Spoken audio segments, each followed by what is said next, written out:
Magandang araw sa inyong lahat at welcome sa aking channel.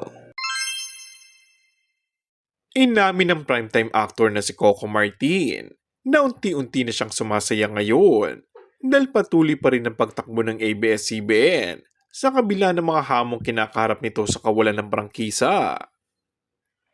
Nagpahayag ng suporta at pakikisa ang aktor sa ABS-CBN kaugnay ng inihain na muli mabigyan ng panibagong franchise ang kanyang home network.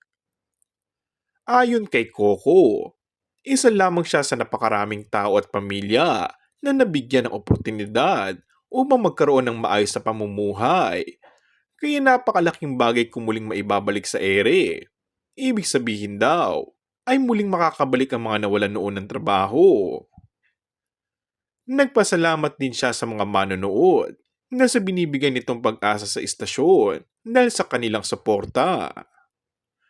Dagdag pa ni Coco, saksi siya kung gaano kabuti ang hangarin ng ABS-CBN upang makatulong sa lahat ng mga Pilipino.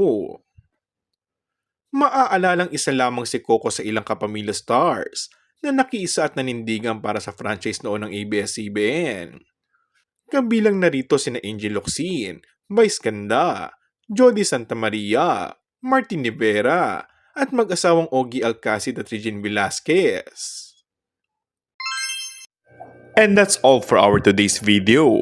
Kung bago ka lang sa aking channel ay mag-subscribe at pindutin na rin ang notification bell. Maraming salamat!